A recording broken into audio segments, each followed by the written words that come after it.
સુરત ચોક બજાર પોલીસે બાતમીના આધારે લૂંટેરી દુલ્હન ગેંગના 2 આરોપીને મહારાષ્ટ્ર ખાતેથી ઝડપી વધુ તપાસના ચક્રો ગતિમાન કર્યા હતા। સુરતમાં લગ્ન ઈચ્છુક કેટલાક યુવાનો લગ્ન કરવા દલાલ અથવા કોઈ વ્યક્તિની જાળમાં ફસાઈ જતા હોવાના બનાવો પોલીસ ચોપડે નોંધાયા છે। ખાસ કરીને સુરત અને રાજ્ય સહિત દેશમાં લૂંટેરી દુલ્હન ગેંગે હાહાકાર મચાવી દીધો છે।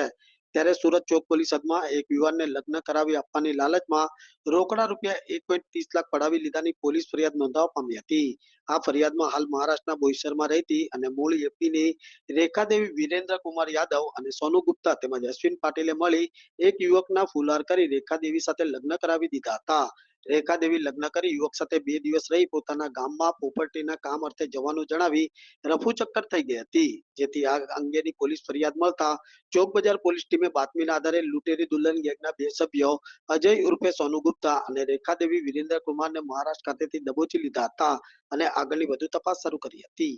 આની અંદર ચોક બજાર પોલીસ સ્ટેશન ખાતે એક ફરિયાદી ભાઈ આવેલ હતા, જેઓની સાથે એક બેન હતા રેખાદેવી કઈ અને એક એના બનેવી કહીને આવેલા હતા। એ લોકો મળ્યા હતા અને એમને લગ્ન નતા થતા એટલે એવું કહેલું કે અમારે તમારી સાથે લગ્ન કરાવવા છે। એ રીતે નક્કી કરી અને પછી ઘરે આવેલા, નક્કી થયું એ પછી બોઈસર ખાતે ગયેલા। બોઈસર ખાતે ગઈ અને ત્યાં આગળ એમને કંકુ અને નારિયેળ આપેલું અને શાદી એમને જે લગ્ન કરવાનું નક્કી કરેલું એના પછી એ બંને જણ અહીંયા સુરત ખાતે એમના ઘરે આવેલા। એમના ઘરે આવી અને 2 દિવસ રોકાયેલા। 2 દિવસ રોકાયા પછી એમને એવું કીધું કે મારા જે નામ છે, નામ કમી કરવાનું છે, તો નામ કમી કરવા માટેનું કહ્યું।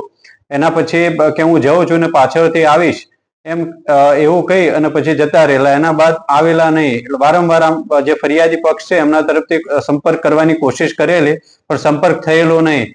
એટલે એમને આવી અને અહીંયા પોલીસ સ્ટેશન ખાતે કમ્પ્લેન આપેલી। જે કમ્પ્લેનના આધારે ફરિયાદ રજીસ્ટર કરી આવી અને જે PSI નીનામાં છે એમને તપાસ આપવામાં આવેલી। તપાસ દરમિયાન એમના CDR ને બધું એનાલિસિસ કરવામાં આવ્યું। ટેકનિકલ એનાલિસિસના આધારે એવું નક્કી થયું કે જે આ જે ફરિયાદી છે એમની સાથે જે લગ્ન કરવાની લાલચ આપી અને જે બેન અને એક બીજા ભાઈ જે બંને આવેલા છે તે મહારાષ્ટ્ર બોઈસર ખાતે છે।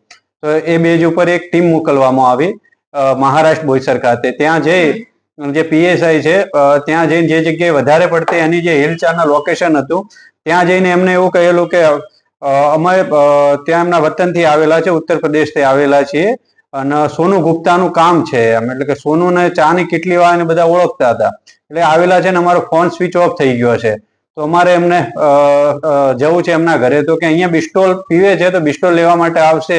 ત્યારે PSI નીનામાં ત્યાં આગળ ચાની કેટલી ઉપર ત્યાં આગળ ચાનું કામ કરવા, ચા ઉકાળવાનું ચાલુ કરી લીધેલું। એ સમય દરમિયાન એ ચા બિસ્ટોલ લેવા માટે ત્યાં આવેલા એટલે ચાની કેટલી વાળાએ કહ્યું કે આ ભાઈ સોનુ ગુપ્તા છે। એટલે જેવા છે PSI પકડી લીધેલા અને પૂછ્યું। એના પછી જે બીજા રેખાદેવી ત્યાં હતા એમની તપાસ કરી, તે મળી ગયા। એ બેજ ઉપર લાવી અટક કરી અને આગળની કાર્યવાહી કરવામાં આવે છે। સાહેબ, ઘરમાંથી કે રૂપિયા બી લઈ ગયા છે આ લોકો અને પોતાના કેટલા લોકોને શિકાર બનાવ્યા છે આ રીતના?